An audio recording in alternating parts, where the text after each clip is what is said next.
समोसे, पकोड़े, कचौरी, छोड़े। इस रेसिपी में ना ही चिकन का खर्चा करना पड़ेगा हमें और ना ही ढेर सारी सब्जियां मंगवानी पड़ेगी। हमने रोल पट्टी तैयार करनी है सिर्फ घर में रखे हुए आलू के साथ। गजब की रेसिपी ट्राई करेंगे, आपको आलू वाले समोसे, पकोड़े और कचौरी का मजा आ जाएगा। क्या गजब के ये स्नैक्स बनके तैयार होंगे। बिस्मिल्लाहिर्रहमानिर्रहीम। अस्सलाम वालेकुम। कैसे हैं मेरे प्यारे प्यारे व्यूअर्स। उम्मीद करती हूँ सब खैरियत से होंगे, खुशहाल होंगे, जहां भी रहें खुश रहें, आबाद रहें।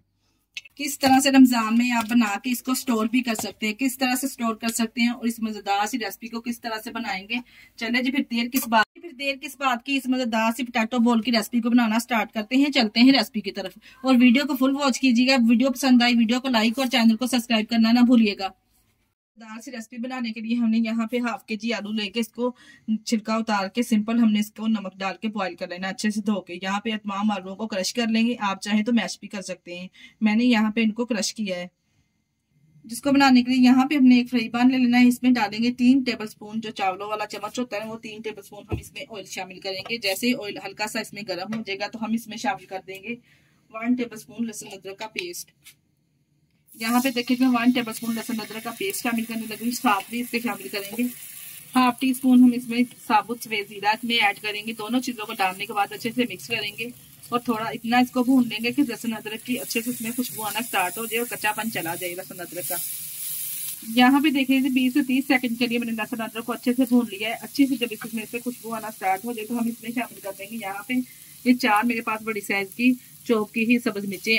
अगर आप चाहें तो काट के भी डाल सकते हैं, ये ज्यादा तीखी वाली नहीं है। अदरक के साथ मैंने सब्ज मिर्चों को भी 2 से 3 सेकंड के लिए अच्छे से रोस्ट कर लेना ताकि जो सब्ज मिर्च का कच्चापन है वो अच्छे से इसमें से चला जाए। अब हम इसमें कुछ पाउडर वाले स्पाइसेस ऐड करेंगे। 1 टीस्पून मैं इसमें शामिल करने लगी हूँ नमक। आप अपने टेस्ट के हिसाब से स्पाइसेस कम और ज्यादा कर सकते हैं। 1 टेबल स्पून इसमें कुटी हुई लाल मिर्च जाएगी। हाफ टी स्पून इसमें पिसी हुई लाल मिर्च शामिल करेंगे। 1 टेबल स्पून ही इसमें सूखा धनिया शामिल करेंगे, दरदरा सा करके डालेंगे, बहुत ही जबरदस्त फ्लेवर आएगा। हाफ टी स्पून इसमें शामिल करेंगे काली मिर्च पाउडर वाली। 1 टीस्पून इसमें चिकन पाउडर डालेंगे, ये जरूर डालिएगा, बहुत ही जबरदस्त टेस्ट और फ्लेवर आएगा डालने से। साथ में मिक्स तमाम स्पाइसेस को डालने के बाद मिक्स करेंगे और थोड़ा सा इसके साथ हमने पानी ऐड कर देना ताकि जो स्पाइसेस है अच्छे से इसमें कुक हो जाए। यहाँ पे देखिए 3 टेबल स्पून मैंने इसमें पानी ऐड कर दिया। जो हमने स्पाइसेस वो अच्छे से इसमें रोस्ट हो जाएंगे। यहाँ पे मैंने इसलिए डाला है कि क्योंकि जो हमने इसमें स्पाइसेस ऐड किए हैं वो जले नहीं, तो खाने में टेस्टी लगेंगे। अगर हम इसमें पानी इस वक्त ऐड नहीं करेंगे तो मसाले हमारे जो अच्छे से वो जल जाएंगे और खाने में भी टेस्टी नहीं लगेंगे। यहाँ पे देखिए जी इसको हमने 2 से 3 मिनट के लिए अच्छे से मसालों को भून लेना है। चेक करें 2 से 3 मिनट के लिए मैंने मसालों को अच्छे से भून लिया। माशाल्लाह से बहुत ही जबरदस्त इसमें से खुशबू आ रही है मसालों की। अब हम इसमें शामिल करेंगे जो हमने क्रश करके आलू रखे तो वो इसमें शामिल कर देंगे। आलू को डालने के बाद अच्छे से हमने इसको मिक्स करना है ताकि जो मसाले अच्छे से इसमें मिक्स हो जाएं। यहाँ पे देखिए जी मैंने फ्लेम को बिल्कुल मीडियम रखा हुआ है। मसाले की मिक्सिंग यहाँ पे हमने बहुत ही अच्छे से करनी है ताकि जो मसाले हमने इसमें शामिल किए हैं वो अच्छे से इसमें रच बच जाए। तमाम मसालों को मिक्स करने के बाद फ्लेम को हमने बंद कर दिया है। इस तरह से एक बाउल में इसको निकाल लेंगे। अब हम इसमें शामिल करेंगे 2 मीडियम साइज की प्याज लेके इसको हमने इस तरह से काट लिया। बिल्कुल हमने इसको बारीक काटना है। यहाँ पे 2 चम्मच मेरे पास यहाँ पे भर के मेरे पास है सब्ज धनिया और 1 शिमला मिर्च लेके इसको भी हमें इस तरह से रफली सा बिल्कुल काट लेना है। इसमें शामिल कर देंगे। मिक्स करने से पहले यहाँ पे मैं इसमें डालूंगी 1 टेबल स्पून चाट मसाला। बहुत ही जबरदस्त फ्लेवर और जायका देगा ये जब हम ये पोटैटो बोल बनाएंगे। वेजिटेबल डालने के बाद अच्छे से हमने इसको मिक्स कर लेना है। यहाँ पे देखिए जी जबरदस्त बोल बनाने के लिए बैटर तैयार है। हल्का सा हमें हाथों पे इस तरह से ऑयल ग्रीस करेंगे और इसके छोटे छोटे से बोल रेडी कर लेंगे। 1.5 टेबल स्पून हमने इस तरह से हाथों में बैटर ले लेना है और इस तरह से इसके छोटे छोटे से बोल रेडी कर लेंगे। एक एक करके इसी तरह से तमाम बोल रेडी कर लेंगे। इस तरह से देखिए जी एक एक बोल करके तमाम बोल हमने रेडी कर लेने हैं। अब मिलते हैं तमाम बोल रेडी करके। आप देखिए जी तमाम बोल इस तरह से बना के हमने तैयार कर लेने हैं। अब हम क्या करेंगे, यहाँ पे मैंने 1 कप मैदा लिया, छान के साफ करके मैदा लेंगे। 1 कप मैदे में हम इसमें पानी शामिल करेंगे, इसका घोल रेडी करेंगे। पानी इसमें जाएगा 1 से 1.25 कप पानी इसमें जाएगा। इतना गाढ़ा हमने इसका घोल रेडी करना है। यहाँ पे देखिए जी पोटैटो बोल के लिए स्लरी भी रेडी है। मैं आपको यहाँ पे चेक करवा देती हूँ कि कितना पतला हमने इसको रखना है। ये देखिए माशाल्लाह से इतना गाढ़ा ये होना चाहिए। ज्यादा पतला अगर हम इसके करेंगे ना तो फिर जो पोटैटो बोल है इसके ऊपर ये ठहरेगा नहीं। यहाँ पे देखिए जी, पोटैटो बॉल को क्रिस्पी बनाने के लिए मैं यहाँ पे इस्तेमाल कर रही हूँ मादा पट्टी का। ये किसी भी शॉप से आपको आसानी से मिल जाएगी।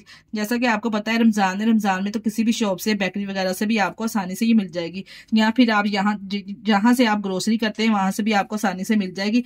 तमाम पट्टियों को एक एक करके इस तरह से हमने पहले खोल लेना है। मैंने पहले इसको खोल लिया था। अब हम इसको करेंगे ब्रीक ब्रीक कटिंग। थोड़ी सी पट्टी को इस तरह से खोल के हाथों में लेंगे और ब्रीक ब्रीक हम इसको कटिंग कर लेंगे। जिसके साथ मैं कटिंग करेंगे, ये किचन वाली सीजर है, जो कपड़े काटने वाली सीजर होती है वो नहीं है, सिर्फ हम इसको किचन में इस्तेमाल करते हैं। इस तरह से ब्रीक ब्रीक हमने इसको काट लेना है। अगर आपके पास किचन सीजर नहीं है तो आप इसको नाइफ की मदद से भी ब्रीक ब्रीक इस तरह लच्छों में काट सकते हैं। आप इसको इस तरह चौड़ाई रोक भी काट सकते हैं और थोड़ा सा इस तरह से इसको फोल्ड करके भी आप काट सकते हैं। जिस तरह से आपको आसानी लगे आप इसको काट सकते हैं। चेक करें से इस तरह से हमने लच्छों में काट लेना है। इस तरह के जो मादा पट्टी के लच्छे बना लेने हैं हमने। यहाँ पे देखिए जी, अब तमाम चीजें हमारी रेडी हैं। इस तरह से जो पोटैटो बॉल है एक उठाएंगे, इस तरह से स्लरी में अच्छे से इसको कोट करेंगे और जो मादा पट्टी हमने तैयार की है इसके ऊपर अच्छे से अप्लाई कर देंगे। माशाल्लाह से चेक करें। फिर आप अगर एक बार इस रेसिपी को बनाएंगे ना, बार बार आप बनाने पे मजबूर हो जाएंगे। इसीलिए हमने स्लरी रेडी की थी कि जो हमने मादा पट्टी इसके ऊपर लगानी हो अच्छे से इसके ऊपर इस तरह से जुड़ जाए और हम एकदम जालीदार क्रिस्पी क्रंची पोटैटो बॉल बनके तैयार हो। एक और मैं आपके सामने इस तरह से बना लेती हूँ। पहले इस तरह से हमने इसको कोट करना है स्लरी में, मैदे वाली में। यहाँ पे हमें किसी भी ब्रेड क्रम्स की भी जरूरत नहीं है, ना ही हमें ब्रेड क्रम्स लगाने पड़ेंगे और ना ही हमें बाजार से मंगवाने पड़ेंगे। इस तरह से मादा पट्टी ले, उसकी कटिंग करें लच्छों की शेप में और इस तरह से पोटैटो बॉल रेडी कर लें। एकदम डिफरेंट और यूनिक रेसिपी मैंने आप लोगों के साथ शेयर की है। इस तरह से एक एक करके तमाम बना के इसको रख लेंगे। अगर आप चाहें तो इस तरह से इसको बना के फ्रीज कर लें। देखिए ढेर सारे बॉल मैंने बना के इस तरह से तैयार कर लिए। इसी स्टेज पे आप किसी भी कंटेनर जार में डाल के इसको सेव कर सकते हैं। जब चाहे इसको निकालें और फ्राई कर लें। अब हम चलते हैं फ्राई प्रोसेस की तरफ, जिसके लिए हमने हाई फ्लेम पे ऑयल को एक कढ़ाई में गर्म कर लेना है।